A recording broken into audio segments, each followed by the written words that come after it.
할렐루야. 주님의 이름으로 환영하고 축복합니다. 우종범 목사입니다.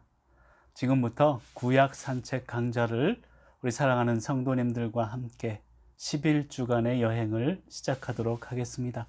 11주간의 여행을 통해서 성경 말씀을 좀 더 깊숙이 알아가고 주님과 동행하는 귀한 시간이 되시기를 간절히 소망합니다. 우리 구약 산책 11주간의 강좌는요, 비대면 강좌로 준비하고 있습니다. 교재가 필요하신 분들이 있을 텐데요. 교재가 필요하신 분들은 문자로 저에게 주시면 제가 제공할 수 있는 방법을 간구하고 제공해 드릴 수 있도록 하겠습니다. 제 번호는 010-9311-0418입니다. 행여나 필요하신 분들은 저에게 문자를 주시면 제가 제공할 수 있는 방법을 알려드리도록 하겠습니다. 어쨌든 11주간의 그런 강의를 통해서 가치 있는 시간을 만들어 가시기를 간절히 소망합니다. 11주간 매주 월요일 오전 10시 이후에 제가 강의를 들을 수 있도록 준비하고 올리도록 하겠습니다. 가능하면 주일 저녁까지는 올리도록 할 텐데요. 늦어도 월요일 오전 10시 이후에는 들을 수 있도록 준비하고 그렇게 마련하도록 하겠습니다. 먼저 11주간의 목표가 있는데요. 제일 큰 목표는 11주간 동안에 우리 구약 성경을 일독하는 것을 목표로 삼도록 하겠습니다. 우리가 구약 산책, 구약과 함께 동행하는 그런 11주간이 되도록 제가 매일매일 숙제로 오늘은 여기서부터 여기까지 읽어주세요 라는 것을 교재에다 기록을 해놨습니다. 매일매일 함께 나아가면서 11주 동안 구약을 일독하시기를 간절히 소망하고요. 두 번째 목표 중에 하나는 이 구약 성경의 전체적인 흐름을 파악하는 것입니다. 우리가 구약 성경의 구체적인 것들을 나중에 공부하게 될 텐데요. 먼저 우리가 구약 산책을 통해서 깨달을 수 있는 것은 전체를 보라는 것입니다. 숲을 보는 것이죠. 이 구약의 전체적인 흐름을 파악할 수 있도록 제가 도움을 주도록 하겠습니다. 먼저 여러분들 교재가 있는데요. 이 교재 첫 번째 페이지를 보시면 나의 성경 읽기표라는 것이 있습니다. 그래서 이 성경 읽기표를 통해서 매일매일 기록을 해 가시면서 함께 동행해 주시면 11주가 끝나는 데에는 구약 일독을 할 수 있는 그런 시간이 되리라고 믿습니다. 그 다음 페이지를 보시면 개인신앙 점검표라고 있습니다. 이것은 누가 이것을 점검하는 것은 아니고요. 여러분 자신이 여러분 매주마다 이 강의를 들으셨는지 체크를 하시고 매일매일 성경을 읽으셨는지, 그리고 여러분 다니시는 교회에 매주마다 수요일마다 그리고 금요일 또한 새벽 기도마다 얼마나 참석했는지 여러분 자신을 점검할 수 있는 신앙 점검표를 같이 수록을 해놨습니다. 11주간 함께 점검하며 나아가면 여러분의 신앙에 많은 도움이 되리라고 믿습니다. 자, 그러면 이제 구약 산책 첫걸음 1주차 강의를 저와 함께 나아가도록 하겠습니다. 교재를 1쪽을 펴시면 되겠고요. 제가 교재와 함께 나아가는 것이니까 여러분들은 동영상을 보시고 들으시면서 교재를 함께 보시면서 함께 나아오시면 좋겠습니다. 먼저 1쪽을 펴시면 구약 산책 첫걸음. 오늘 1주차의 강의는 크게는 두 가지의 목표가 있습니다. 첫 번째는 구약의 전체적인 객관적인 내용을 잠깐 짧게나마 다룰 것이고요. 두 번째는 이 구약 시대를 10시대로 제가 나누어 놨습니다. 제가 나눈 것은 아니고요. 또 많은 신학자들이 10개의 시대로 구약을 나눈 그런 많은 자료들이 있습니다. 그래서 저도 이 구약 산책 첫걸음을 통해서 이 10개로 나눈 10시대에 대한 그런 요약을 해드리도록 하겠습니다. 먼저 1쪽을 펴시고요. 자, 1쪽 처음에 보시면 성경을 알기 위한 먼저 알아야 할 중요 지침이 있습니다. 첫 번째로, 그리고 두 번째로, 세 번째로, 네 번째로, 다섯 번째로 우리가 구약 산책을 하면서 성경을 알기 위해서 중요 지침이 있는데, 첫 번째는요, 우리 교재에 보시면 인간이 하나님을 아는 방법은 오직 그 하나님이 자기 자신을 나타내 보여줌으로만 가능한 것이며 이 하나님의 섭리 가운데 완성된 것이 성경입니다 라고 적혀 있습니다. 어렵게 적혀 있는 것 같은데요. 쉽게 말씀을 드리면 신인식이라는 개념이 있습니다. 이것은 바로 우리 인간이 신을 알아가는 방법을 얘기합니다. 한마디로 말씀을 드리면 우리 신은, 우리 하나님은 모든 존재와 사건의 근원자가 되십니다. 기원이 되시죠. 근데 문제가 있습니다. 인간은 이러한 하나님에 대해서 온전히 알 수가 없다는 것이죠. 한마디로 직접적인 인식을 할 수가 없고 간접적으로나마 신을 인식할 수 있다는 것입니다. 이것이 바로 신인식이라는 개념인데요. 우리 인간은 너무나 유한하고 그리고 부족한 존재입니다. 그래서 하나님을 알 수가 없다는 것입니다. 그래서 간접적인 인식을 통해서 하나님을 알아간다는 개념이죠. 이것이 바로 신인식이라는 단어의 뜻입니다. 그런데 이 간접적인 하나님을 알아가는 간접적인 방법은 무엇인가 하면 바로 하나님께서 자신을 나타내 주심, 이것을 통해서 우리가 하나님을 알아갈 수 있다는 것입니다. 이것을 계시라고 하는데요. 사실 계시는 기독교만의 굉장히 중요한 개념입니다. 물론 다른 종교들도 많이 존재합니다만 다른 종교에서 신을 알아가는 방법 중에 하나는 계시가 아니라 초월이라는 개념을 씁니다. 한마디로 초자연적인 기적을 바라보면서 신을 알아가게 된다는 것이죠. 근데 기독교는 다릅니다. 이 신인식의 방법에 대해서 계시를 통해서 하나님을 알아가게 된다는 것입니다. 이것이 바로 이 계시가 바로 하나님의 말씀이라는 것입니다. 물론 계시를 설명할 때 두 가지를 설명할 수 있습니다. 첫 번째는 일반 계시고요. 두 번째는 특별 계시입니다. 일반 계시는 한마디로 삶의 모든 현상과 상황 속에서 하나님을 알아갈 수 있다는 것이죠. 그럼 봄이 오면 꽃이 핍니다. 여름이 오면 얼마나 바닷가가 아름답습니까? 가을이 오면 또 낙엽이 지고 단풍이 지는 모습들, 겨울이 오면 어김없이 하늘에서 눈이 내립니다. 이런 자연적인 현상을 통해서 하나님의 존재를 알 수 있다는 개념이 일반 계시입니다. 근데 특별 계시는 단순하고 간단합니다. 바로 성경 말씀이 특별 계시라는 것입니다. 특별한 계시인 말씀을 통해서 신인식, 하나님을 알아갈 수 있다는 것입니다. 이제 구약 성경을 통해서 하나님을 올바로 알아가시는 귀한 성도님들이 되시기를 간절히 소망합니다. 그리고 두 번째로 알아야 할 중요 지침은요, 성경은 하나님의 말씀임을 믿어야 된다는 것입니다. 여러분, 믿음은요 그냥 얻어지는 것이 아닙니다. 우리가 머리로 알아야 합니다. 그리고 이 마음 가운데 믿어지게 되고 그러면 은혜가 생기게 된다는 것입니다. 한마디로 알아야 믿을 수도 있다는 것입니다. 우리가 신앙생활을 하면서 모르면서 아는 척 할 때가 많습니다. 믿어지는 척 할 때가 많다는 것입니다. 성경 말씀을 제대로 알고 올바른 믿음을 우리가 획득하고 은혜를 얻는 귀한 시간이 되시길 바랍니다. 세 번째는 성경의 내용을 골라서 믿어서는 안 된다는 것입니다. 한마디로 말씀 편식하지 말자는 것입니다. 말씀을 골고루 11주 동안 골고루 먹으시는 귀한 시간이 되시길 바랍니다. 네 번째 중요 지침 중에 하나는 무엇인가 하면 성경은 그냥 무작정 읽어서는 안 된다는 것입니다. 성경을 대할 때 하나님을 알아가는 신인식의 마음으로 연구하고 학문하는 자세로 깊이 있게 성경을 대해보자는 것입니다.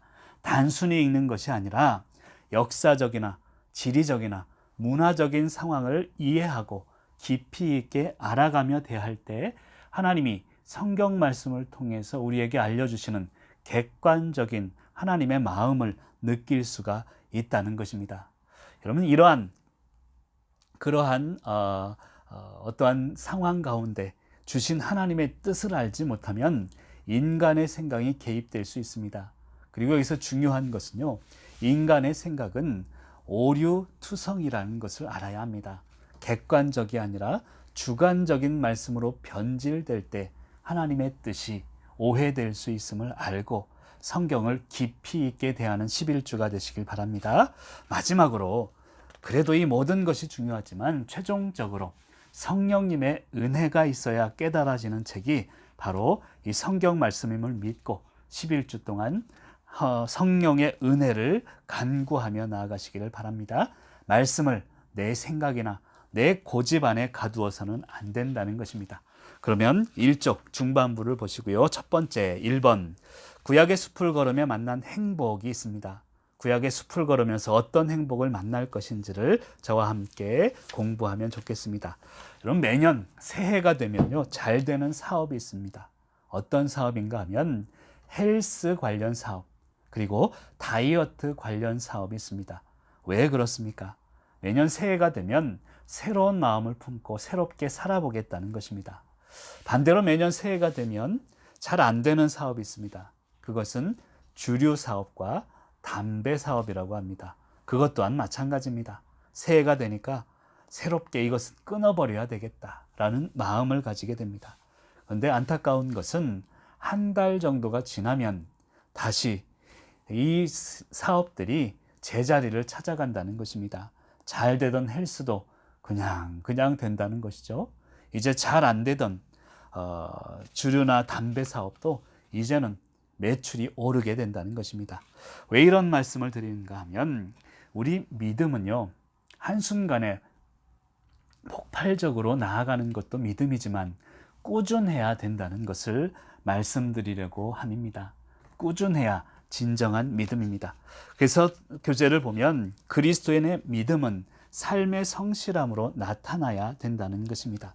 그리고 그 성실함은 말씀에 대한 성실함에서부터 비롯되어야 진정한 신앙의 성숙함이 이루어진다는 것입니다.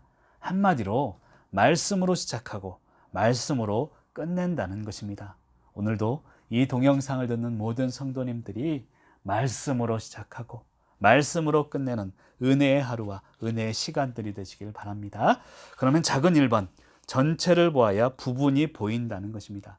이런 부분만 보고 구체적인 것만을 보다 보면요 잘못된 길로 가기 쉽습니다. 나 자신은 열심히 노력하고 열심히 살아가지만 이 부분만을 보면 그 결과는 잘못될 때가 많다는 것입니다.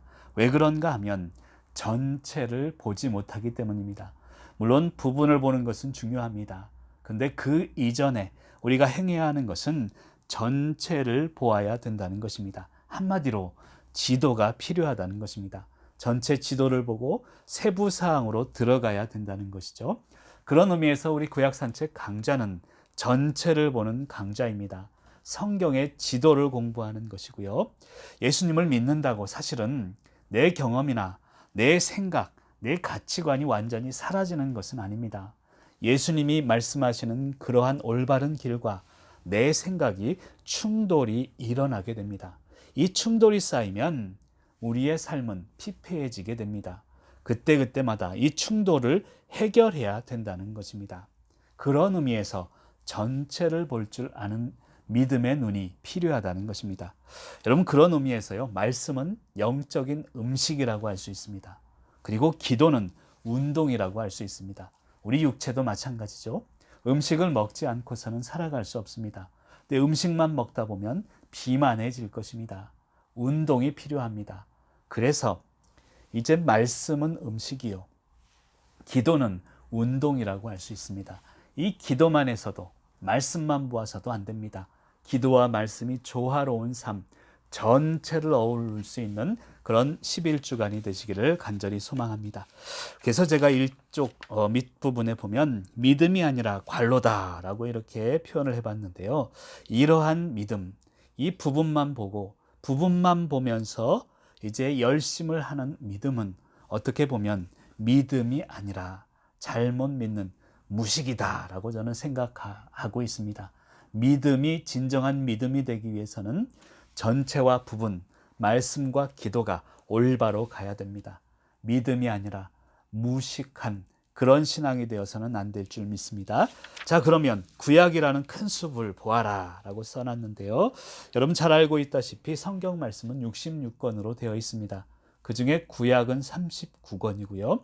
신약은 27권, 그래서 39, 27, 39 더하기 27은 66권이라고 우리 쉽게 설명을 하기도 합니다. 그런데 이 구약의 주제, 그것이 중요한데요. 구약의 주제는 무엇인가 하면 한마디로 오실 그리스도라고 할 수 있습니다. 아직 오시진 않았지만 앞으로 오실 그리스도에 대해서 설명하고 있는 책이 바로 구약 성경이라는 것입니다. 그렇다면 신약의 주제는 무엇일까요? 그것은 바로 오신 그리스도라는 것입니다. 이미 이 신약 시대에 와서 우리 주님이 오셨다는 것이죠. 그리고 덧붙여서 다시 오실 그리스도까지 포함하는 것이 바로 신약의 주제라고 할 수 있습니다. 그러면 신약과 구약을 통틀어서 성경의 전체 주제는 바로 예수 그리스도라고 할 수 있다는 것입니다. 예수 그리스도, 그분에 대해서 알아가는 것이 이 구약 산책의 11주간의 목표임을 믿으시길 바라고요. 자, 이쪽으로 넘어가겠습니다. 이쪽에 보면 구약의 방이라고 제가 적어놨습니다. 구약의 방, 이 방은 무엇인가 하면 구조와 골격을 의미합니다. 나중에 배우겠지만 천지창조를 공부할 때 하나님은요, 먼저 이 천지의 구조, 골격을 먼저 만드셨습니다. 그리고 그 구조를 만든 이후에 그 안에 내용물을 또한 창조하셨다는 것이죠. 그래서 우리가 먼저 구약 성경을 공부할 때 구약의 구조와 구약의 방을 공부하는 것이 필요합니다. 그래서 구약 성경을 어떻게 구조가 이루어졌는지를 제가 설명하도록 하겠습니다. 여러분, 그리스도인들은요, 우스갯소리 같지만 저는 그렇게 생각합니다. 역시 선을 행하는 존재다. 한번 따라해 볼까요? 역시 선. 안 따라하시는 분이 계시는 것 같은데, 역시 선. 우리 그리스도인은 역시 선을 행해야 되잖아요. 역시 선이 뭐냐면, 역은 역사서, 시가서, 선지서를 의미합니다. 그래서 교재 이쪽을 보면 역사서, 시가서, 선지서, 이 세 가지로 제가 나누어 놨고요. 역사서는 17권, 시가서는 5권, 선지서는 17권. 그래서 17, 5, 17 이렇게 이루어져 있다는 것입니다. 그리고 이 역사서는 뭐요? 역사서는 뭐요? 모세오경과 역사서로 또 이루어졌다는 것입니다. 그래서 모세오경은 5권, 오경이니까 그렇죠. 그리고 역사서는 12권으로 이루어져 있다는 것입니다. 그리고 역시 선할 때 이 선지서는 대선지서와 소선지서로 이루어져 있습니다. 여러분, 선지국 드셔보셨나요? 선지국에 대자, 소자 있잖아요. 그처럼 대선지서와 소선지서로 이루어졌다는 것입니다. 여러분, 그럼 구약 성경의 전체적인 구조를 벌써 그럼 머릿속에 집어넣은 것입니다. 다시 한번 볼까요? 그리스도인은 역시 선하게 살아야 되는데 역사서고 시가서고 선지서라는 겁니다. 17, 5, 17로 이루어졌고 역사서는 뭐요? 모세오경과 역사서로 이루어졌는데 5, 12. 그리고 선지서는 선지국, 대자, 소자가 있는데 대선지서, 소선지서도 5개, 12개 이렇게 대조적으로 이루어져 있다는 것을 여러분들 머릿속에 염두하시고 그 나머지는 이 교재 이쪽에 있는 것을 참고하시면 좋겠습니다. 모세오경은 이런 게 있구나, 역사서 12개는 이런 게 있구나, 이것을 쭉 보시길 바라고요. 중요한 것은 무엇이냐면 역사서는요, 그 내용이 과거의 사건을 이야기 형식으로 쭉 시대별로 전개시킨 그런 특징이 있습니다. 그러니까 역사서는 과거라는 거예요. 근데 시가서에 보면 시편, 잠언, 욥기 이런 게 있는데 여러분 시편, 잠언을 생각해 보세요. 그것은요, 과거의 어떤 일이 아니라 현재를 이야기합니다. 역사서가 과거를 기록했다면 시편, 잠언, 전도서, 아가서, 욥기 이런 시가서는요, 현재 내 삶에 정확하게 들어맞는 이야기라는 것이죠. 그래서 이 시가서는 하나님과의 현재의 경험들을 시와 노래 형식으로 쓴 현재의 글이라는 것입니다. 반면에 선지서는 어떨까요? 이제 역사서가 과거, 시가서가 현재. 눈치 빠른 분들은 분명 말씀하고 계실 거예요. 선지서는 미래의 기대를, 미래의 소망을 예언의 형식으로 기록한 글이 선지서라는 겁니다. 그래서 이 구약 성경에는요, 과거, 현재, 미래가 전부 통틀어져서 기록되어 있음을 믿으시길 바랍니다. 그래서 교재를 보시면 역사서는요, 과거의 역사적 사실과 사건을 기록했고 중요한 것은 성경의 중심 뼈대가 된다는 것입니다. 한마디로 이 역사서는요, 성경의 고속도로라고, 구약 성경의 고속도로라고 할 수 있습니다. 왜 그런가 하면 이 역사서만 딱 뽑아서 읽어도요, 성경의 전체적인 흐름을 시간대별로 역사적으로 파악할 수 있기 때문입니다. 그래서 역사서는 구약 성경의 전체적인 뼈대요, 고속도로라고 표현할 수 있습니다. 그러면 시가서는 무엇인가 하면 현재 아까 하나님과의 경험을 시와 노래로 기록했다고 했는데 이것은 현재의 줄기라고 할 수 있습니다. 그래서 지금도 나에게 주시는 말씀으로 바로 지금 쓰여졌다고 해도 과언이 아닐 만큼 우리에게 적용되는 것이 시가서죠. 그러면 선지서는 무엇인가 하면 미래에 있을 소망, 회복을 기록한 미래의 줄기라는 것입니다. 그러니까 성경을 제가 그림을 잘 못 그립니다만 그림을 그린다면 역사서는 이 커다란 이 나무의 기둥이라고 할 수 있습니다. 그러면 시가서와 선지서는 이 기둥을 중심으로 나온 현재의 줄기, 미래의 줄기, 이런 나무 줄기라고 할 수 있다는 것이죠. 그래서 구약 성경을 볼 때 역사서 중심으로 이야기를 전개하되 시가서와 선지서를 함께 줄기로 이해하면 도움이 많이 된다는 것입니다. 그것을 여러분들 머리에 두시고 함께 따라오시길 바랍니다. 자, 두 번째로 이쪽 중반부 밑에 있습니다. 구약의 시간적인 흐름을 잠깐 설명하도록 하겠습니다. 여러분, 구약 성경이 처음 기록되기 시작한 때는요, BC 1500년경입니다. 모세가 이 모세오경, 창출 레민신, 모세오경을 BC 1500년경에 쓴 것이 구약 성경이 처음 기록된 그런 시기라는 것이죠. 그러면 구약 성경이 마지막으로 기록된 때는 언젠가 하면 BC 420년경입니다. 여러분, 구약 성경의 마지막이 뭐죠? 말라기. 근데 사람들이 흔히 오해하기 쉬운 것 중에 하나는 말라기가 마지막에 쓰여졌다라고 생각합니다. 근데 말라기는요, BC 430년경에 쓰여졌습니다. 마지막으로 쓰여진 책은 BC 420년 느헤미야서가 마지막에 기록이 되어 있습니다. 그래서 이 시대별로, 연대별로, 쓰여진 연대별로 기록을 하면 창세기에서 시작해서 사실은 느헤미야서에서 끝나야 그게 맞는 배열이라고 볼 수 있습니다. 그런데 말라기로 구약 성경은 마무리를 하고 있습니다. 이런 것을 보면 약 1100여 년의 시간 동안 구약이 쓰여졌고요. 신약까지 포함하면 1600년 동안 쓰여진 글이 바로 이 성경이라고 할 수 있습니다. 근데 글을 쓰시는 분들의 이야기를 들어보면 이것이 기적이라는 거예요.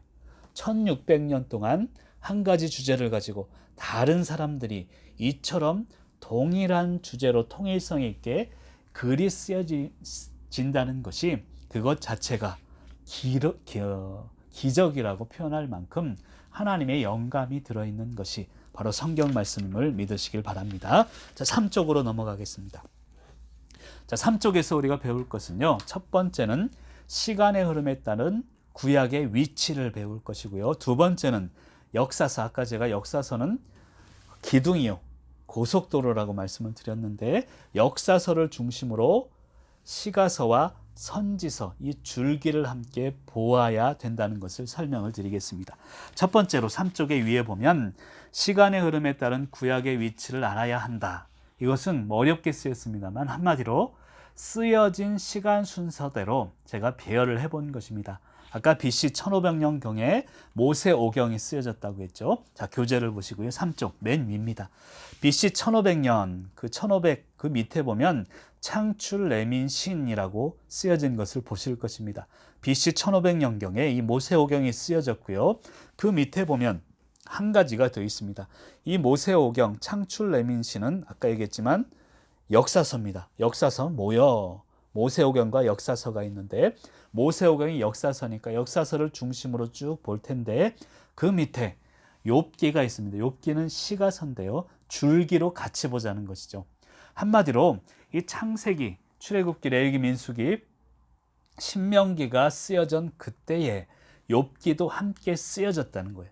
성경, 구약 성경을 읽으면서 물론 순서대로 읽는 것이 편하긴 하지만 이 모세오경을 읽은 후에 욥기도 함께 읽어주시면 굉장히 많은 도움이 된다는 것을 설명을 드리는 것입니다.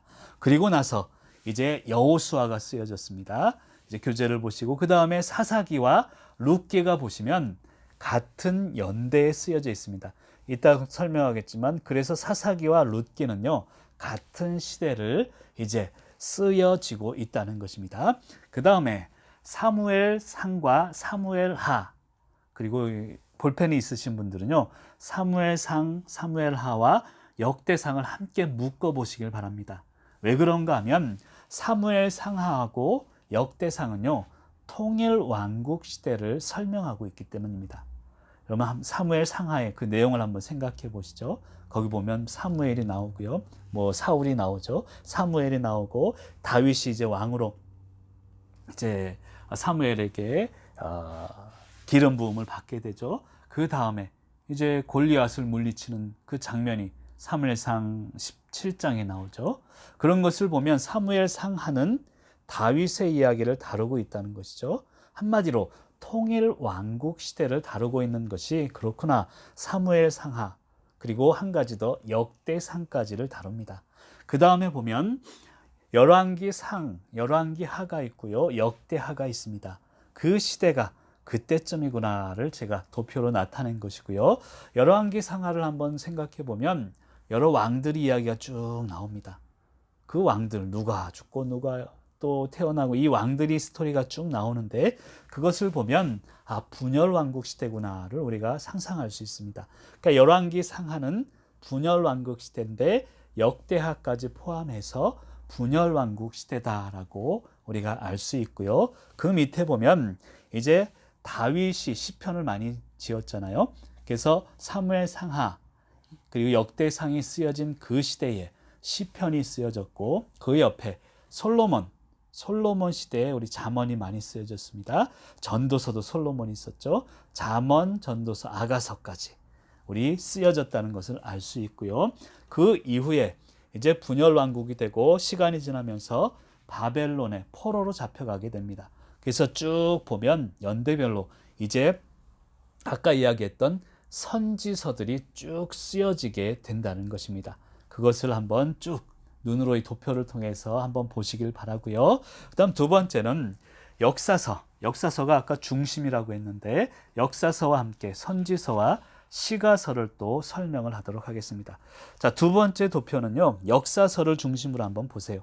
역사서 중심 보면 역사서는 창세기부터 출애, 민신, 여호수아, 사사기, 룻기, 사무엘상하 쭉 되게 되는데 그것만 읽어도 성경의 역사적인 시간별로 읽을 수가 있다는 거예요. 근데 아까 제가 설명을 드렸지만 역사서 중심으로 구약 성경을 보시되 선지서와 그리고 시가서를 함께 줄기로 같이 보아야 설명이 된다는 것입니다. 아까 제가 말씀드렸지만 모세오경이 쓰여진 이 창세기가 쓰여지는 때에 욥기가 같이 쓰여졌다는 것을 아시고 같이 읽어보라는 것이죠.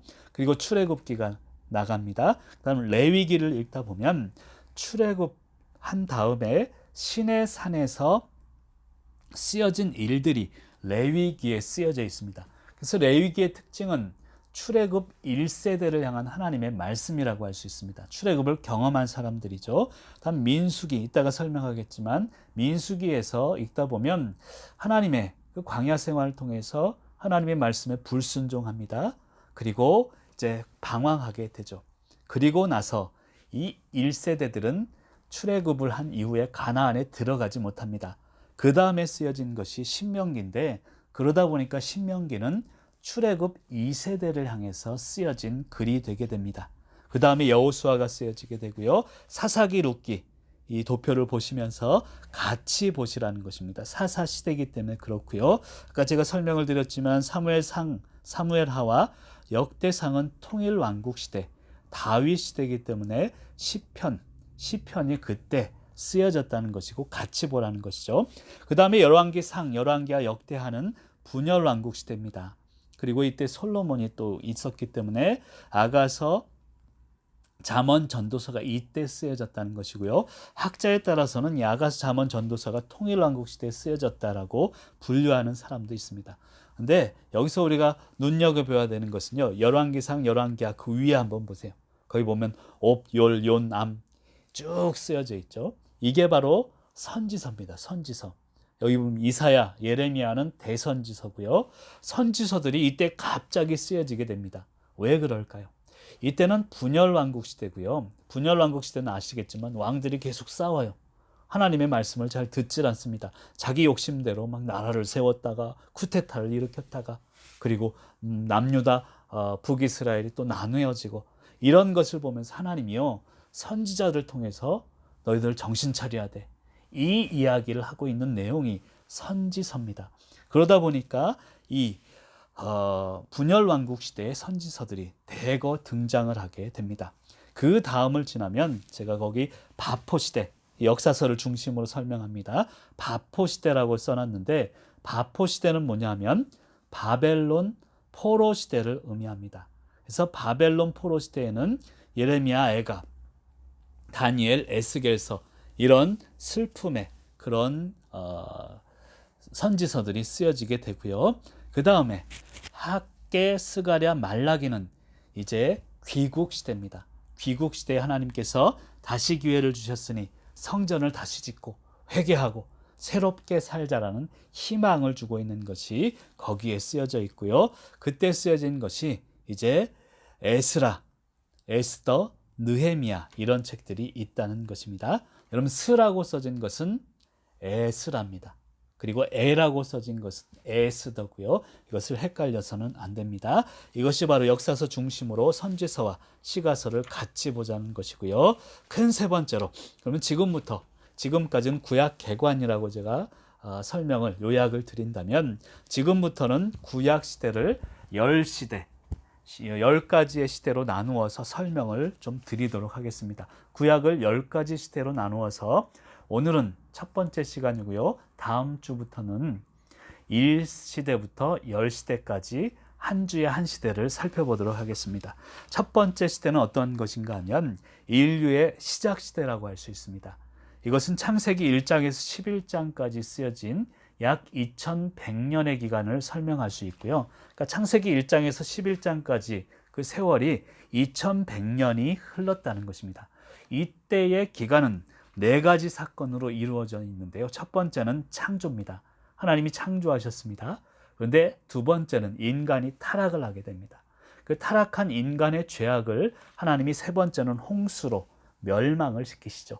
근데 어떤 사람은 이것을 홍수로 멸망시켰다고 하는데 사실은요, 홍수로 인한 재창조라고 할 수 있습니다. 하나님이 천지 창조를 하셨죠. 그런데 인간이 타락을 했습니다. 이 타락한 죄악들을 하나님이 보시지 못합니다. 그래서 홍수로 멸망하신 게 아니라 재창조, 깨끗게 하셨다는 개념임을 아시길 바라고요. 네 번째는 민족의 분열로 4가지 사건으로 이루어졌다는 것입니다. 그러면 사쪽으로 넘어가서 창조에 대해서 먼저 살펴봅니다. 첫 번째로 1시대 창조를 살펴볼 텐데요. 창세기 1장 1절에 보면 태초에 하나님이 천지를 창조하시니라 라고 설명합니다. 아까도 제가 설명을 드렸지만 하나님이 천지를 창조하실 때 틀, 구조, 아까 구약 방을 먼저 만들었다 설명을 드렸죠.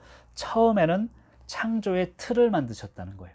그리고 나머지 3일, 처음 3일에는 창조의 틀을 만드셨습니다. 첫 번째가 빛, 우주를 만드셨고요. 두 번째는 궁창을 만드셨습니다. 이게 바다와 이제 하늘을 만드셨죠. 성경에 보면 궁창 위에 물이 있고 또 그 아래에 물이 있다. 이 바다와 하늘을 만드신 것이죠. 셋째 날에는 땅을 만드십니다. 이것은 처음 3일 동안 창조의 틀을 만드셨다는 것이고요. 나머지 3일 동안에는 네 번째 날은 식물을 만드시죠. 태양도 만드시고 그다음 다섯 번째는 조류를 만드십니다. 날아다니는 이 생물을 만드시고 여섯 번째 날은 땅 위의 생물, 땅 위의 생물과 그리고 우리 사람들을 만드신 것을 볼 수 있습니다. 여기서 우리가 깨달을 수 있는 것은 우리의 삶도 마찬가지라는 것이죠. 여러분 집을 먼저 사고 가구를 들이잖아요. 가구 먼저 사는 사람은 없을 것입니다. 우리의 삶도 틀이 먼저고 내용이 나중이다. 이 순서를 지켜야 함을 여러분들 깨달으시길 바랍니다. 하나님이 보시기에 좋았더라고 하시는 천지를 창조하셨습니다. 내 문제는 창조 이후에 인간의 타락이 바로 이어진다는 것이 문제입니다. 우리도 마찬가지 아닐까요? 배부르고 등 따시면 우리가 잘못될 때가 얼마나 많습니까? 그런 의미에서 축복을 조심해야 합니다. 그리고 고난을 감사해야 될 줄로 믿습니다. 이 타락의 시간들을 살펴보면 창세기 3장 14절 19절을 읽다 보면 이제 타락, 이것은 죄를 이야기합니다. 선악과의 사건이 일어납니다. 어쨌든 타락으로 인해서 인류가 저주를 받게 되죠. 뱀은 배로 기어다니며 여자의 후손과 원수가 될 것을, 여자는 일생 동안 임신하고 해산하고 남편의 다스림을 받을 것을, 남자는 흙으로 돌아갈 때까지 평생 노동을 해야 할 것을 하나님이 이제 명령을 하십니다. 그리고 에덴 동산에서 추방이 되게 되죠. 근데 가장 큰 저주는 그것보다 하나님과의 교제가 끊어졌다는 것이죠. 근데 하나님과 인간이 끊어졌지만 하나님의 놀라운 구원 계획이 창세기 3장 15절에 나와 있습니다. 우리 교재를 보면서 같이 읽어볼까요? 시작. 내가 너로 여자와 원수가 되게 하고 내 후손도 여자의 후손과 원수가 되게 하리니 여자의 후손은 내 머리를 상하게 할 것이요 너는 그의 발꿈치를 상하게 할 것이니라 하시고. 아멘이십니까? 거기에 보시면 내가 너로, 너라는 것은 사단입니다. 죄의 근원이고 사망, 이 죽음을 의미하죠. 내가 너로, 이러한 사단으로 하여금 여자와 원수가 되게 하고 내 후손도 여자의 후손과 원수가 되게 할 것이다. 여자의 후손은 누구냐면 예수 그리스도를 의미합니다. 그리고 내 머리를 상하게 할 것이요 사단의 권세를 멸할 것을 명령합니다. 근데 너는 그의 발꿈치를 상하게 할 것이라. 이것은 그리스도의 고난을 의미합니다. 이 창세기 3장 15절 이 한 절 안에 하나님의 구원 계획이 담겨져 있음을 여러분들 깨달으시길 바랍니다. 그리고 나서 이제 인류가 타락을 하고 점점점 그 타락이 심해집니다. 그리고 하나님은 마침내 세 번째 단계 홍수로서 인류를 멸하시죠. 이를 멸하신다라는 개념보다는 이제 저와 함께 공부하신 분들은 인류의 재창조다라고 생각하시길 바랍니다. 홍수를 통해서 이 어두워져가는 더러워진 이 세상, 타락한 세상을 깨끗게 하셨음을 믿으시길 바랍니다. 자, 홍수가 노아 600세 때 일어나죠. 정결한 암수 7쌍, 부정한 암수 2쌍에 대해서 이제 노아의 방주로 다 올라가게 되고요. 노아 그 세 아들이 있죠. 셈, 함, 야벳. 그리고 이 4명의 이제 아내들이 있습니다. 총 8명으로부터 인류의 새로운 시작이 됩니다. 그래서 어떻게 보면 이 제2의 천지창조의 사건이 바로 노아의 홍수 사건이라고 할 수 있고요. 이 홍수를 통해서 하나님이 무지개 언약을 주시죠. 이제 다시는 물로 우리를 심판하지 않겠다고 하시는 하나님의 약속, 무지개 언약을 주십니다. 그리고 셈, 함, 야벳에서 우리가 알아야 되는 것은 셈은요, 여러분 셈 잘하는 민족, 우리 한국, 일본, 중국, 아시아 계열이 셈입니다. 그러니까 셈 이 아들에게서 아시아 민족이 쭉 나오게 됐고요. 함은 히읗이니까 흑인을 생각하면 됩니다. 함은 흑인의 조상이 됐고요. 야벳, 야를 이렇게 쭉 돌리면 유가 되잖아요. 유럽인의 조상이 바로 야벳입니다. 어쨌든 이렇게 민족이 쭉 생겨나고 이 셈, 함, 야벳을 중심으로 온 인류가 번성하게 되죠. 그런데 네 번째 사건은 번성하니까 또 문제가 생기고 분열하게 됩니다. 창세기 11장을 읽다 보면 바벨탑 사건을 통해서 인간이 교만하게 되고요. 이 민족이 분열되고 이제 언어가 혼잡하게 되는 그런 사건이 이 창세기 11장에 나오고요. 이 총 4가지의 큰 사건이 일어나는 기간이 2100년이고 일시대라고 할 수 있습니다. 그 다음 두 번째로 이 시대인데요. 이스라엘 역사의 시작 시대입니다. 이때는 창세기 12장에서 50장에 나와 있고요. 물론 아까 말씀드렸지만 이때 함께 쓰여진 게 욥기이기 때문에 욥기도 이 시대에 포함되게 되어 있습니다. 이스라엘 역사가 시작되는 400년간의 시기를 이야기합니다. 여러분 이스라엘 역사라고 하면요. 아이야요. 아브라함, 이삭, 야곱, 요셉의 역사라고 할 수 있습니다. 이 네 명의 족장을 통해서 이스라엘을 세우시죠. 여러분 아브라함을 잘 아시지만 창세기 12장 1절에 보면 너는 너의 고향과 친척과 아버지의 집을 떠나 내가 내게 보여줄 땅으로 가라라고 하나님 명령하십니다. 여러분 이스라엘 역사는 아브라함에게서 시작되는데